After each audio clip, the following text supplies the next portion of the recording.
Okay, mga kabihero, nagre-reklamo itong ating naglalaba.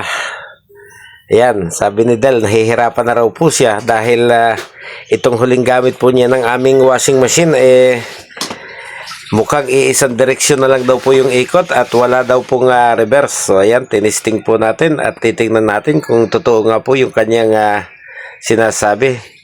Ayan, nakahinto na po siya sa reverse. Tingnan natin kung magbabago yung ikot. Ayun, talaga pong iisang direksyon mga kabihero. So, kadalasan, ang nasisira po nito ay yung kanyang timer switch mga kabihero. Posibleng hindi na po gumagana yung isang linya, hindi na ho nagkukontak. Kaya atin po itong aayusin. Ang isa pa po sa kanyang inireklamo, kapag may load na daw po, hindi na ho siya umiikot ng kusa kung hindi po siya tutulungan ng kamay. Kung kaya't atin pong i-check po natin yung fan belt, i-check po natin yung motor, at i-check po natin yung kanyang kapasitor mga kabiyahero. Dahil kung mahina na po yung kapasitor, mauobliga po tayong palitan ito. So, gawin na po natin, i-check na po natin. So ayan, kahit hindi po tayo professional technician, kahit papaano po, meron po tayo mga gamit dito para po sa pag-troubleshoot ng mga bagay po na naririto sa loob ng ating tahanan mga kabihero.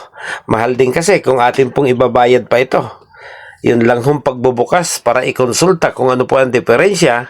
Kung wala ka pa pong budget ay magbabayad ka po ng consultation fee mga kabihero. So buksan na po natin itong gawing likuran para malaman po natin kung ano ba yung ating makikitang trouble dito mga kabihero. So ayan, pagbukas pa lang po natin, napakarami po ng loob ng engine compartment niya, ng motor compartment. So, ibig sabihin, ang unang dahilan, fan belt. Hindi dapat ganun karumi. Hindi dapat ganun karami yung kinain ng fan belt. Masyadong nagasgas na po siya.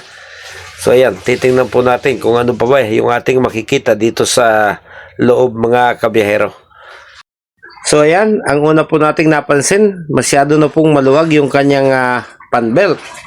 So, ang sunod po nating aalamin, ano yung naging cause at siya ay naging masyadong maluwag at bakit masyadong malaki na po yung nagasgas doon po sa parte ng fan belt mga kabihero. Sobrang naging manipis na po ito. Kaya yan po yung ating unang aalamin. At pagkatapos, isusunod po nating i-check ay ito pong kanyang starting capacitor at aalamin po natin kung tama pa po ba yung kanyang reading. Dahil ito pong motor ay umiikot naman, isa nga lang po yung kanyang direksyon. So, ang ating pong pinaghihinalaan kung bakit masyado pong nagasgas yung kanyang fan belt ay ito pong kanyang spinner. Ayan, may kalug na po siya. Mabuti na lang po, mayroon po tayo ditong reserbang pamalit mga kabihero. At yan po muna yung ating aasikasuhin.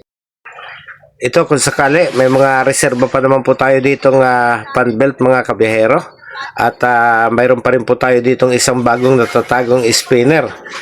So, susubukan po muna natin itong ikabit doon sa luma mga kabihero. Pagkatapos, ikakabit po natin yung fan belt and then titistingin po natin kung okay pa po ba ang kanyang performance mga kabihero bago po tayo humanap ng ibang trouble. So, ang tingin kasi natin, maluwag na ito.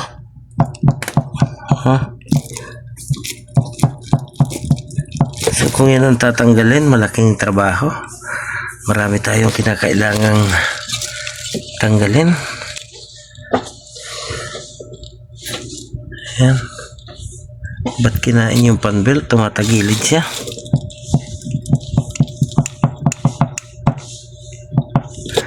Ay, why?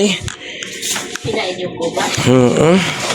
Parang kinain yung fan belt. Pawag nga ako ng screw driver dyan. Hindi yan, yung isa. Yung isa.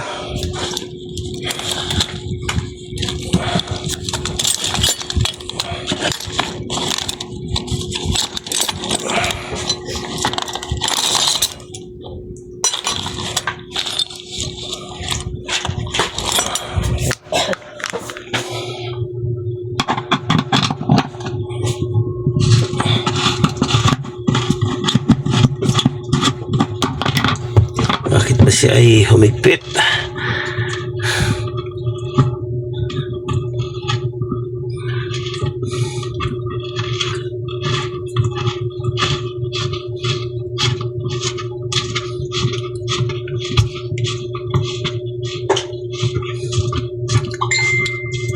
Nakabili ng may timan yung bata. Kinakailangan magawa natin ito ngayon kasi tambak na po yung ating labahan. At bukas ng gabi paalis din tayo. May schedule po tayo ng biyahe. So kailangan matapos to.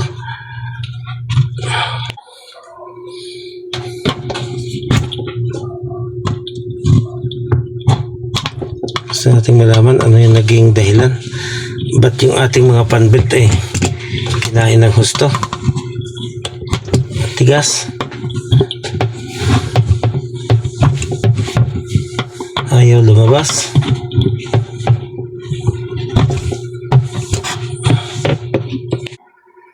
Okay. Tigas.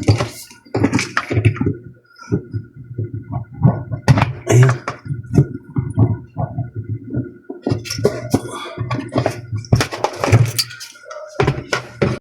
Ayan, natanggal na po natin yung kanyang spinner sa ibabaw. So, isusunod naman po natin ay ito pong kanyang motor compartment. Kinakailangan po ihiwalay natin ito doon po sa kanyang mismong katawan ng washing machine para matanggal po natin yung pinakang rotor po ng kanyang spinner, mga kabihero, para atin po siyang mapalitan. So ayan, napaghiwalay na po natin yung kaputol ng washing machine.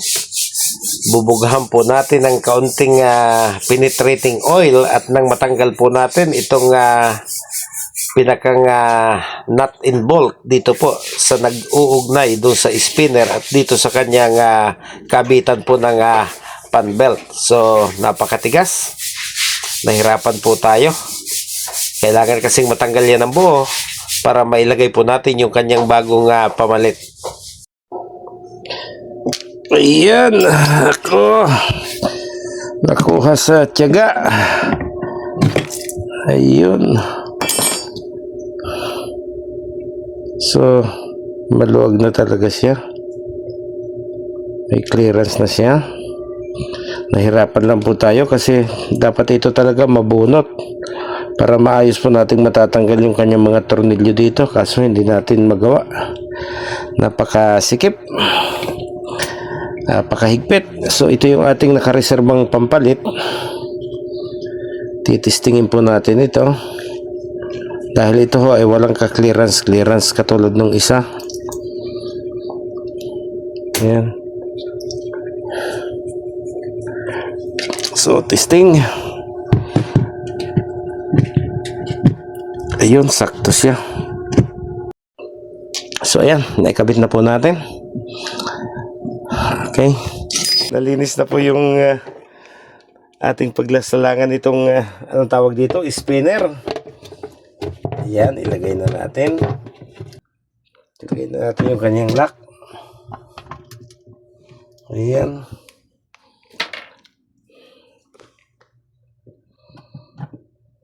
Okay. Panbelt naman po yung sunod nating papalitan. Ayan.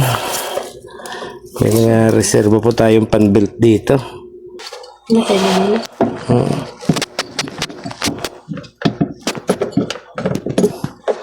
So, titistingin na po natin.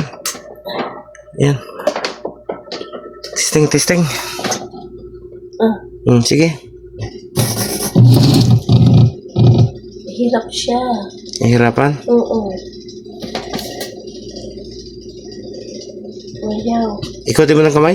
Oo, ayaw. Ayaw niya? Ayaw. So, ayaw niya. So, kailangan siguro i-check po natin yung kanyang capacitor. Sige, bunutin mo muna. Ayan. So, obligado po tayo mag-check ng kanyang capacitor. Mukhang hindi niya kaya. Ayan. Napakarumi na ng kamay natin. Ay nako, nahihirapan po yung kanyang motor. So mauobliga po tayo mag-testing nitong ating capacitor. Baka may problema na po yung ating capacitor. Pero wag nang bunutin. Putulin na lang po natin.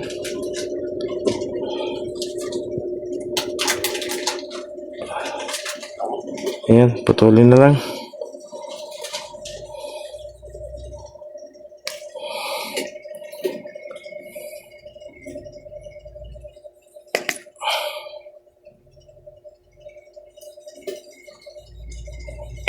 Ayan.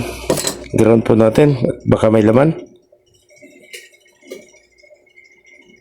So, wala naman na. Wala naman na siyang laman. Testingin po natin.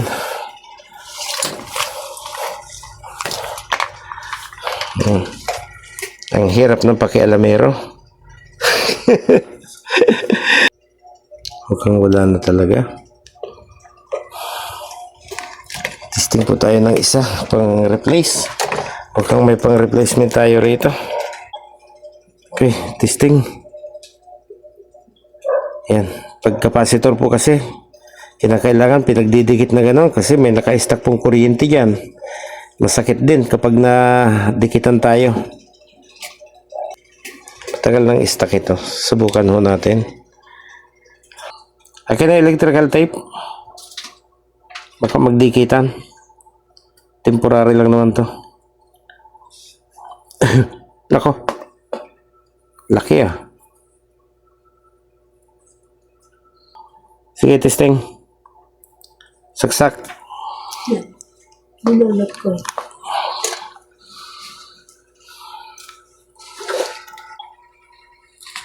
Yeah. Lakas. Okay, sige. Sige pa. Walang return? Ang reverse. Walang reverse? Okay. Umakma po yung kanyang kapasitor. Ang problema, kahit malakas na po yung kanyang ikot, ay wala pa rin po siyang reverse mga kabihero. Kaya lang, napapahaba na po tayo. So, ang susunod po natin gagawin ay yun naman pong timer switch niya mga kabihero. At sa susunod po, ayan naman po yung aking ipakikita sa inyo. Okay, paalam na po. Magkita-kita na lang po ulit tayo sa susunod kapag ginagawa na po natin yung kanyang timer switch mga kabihero. Salamat!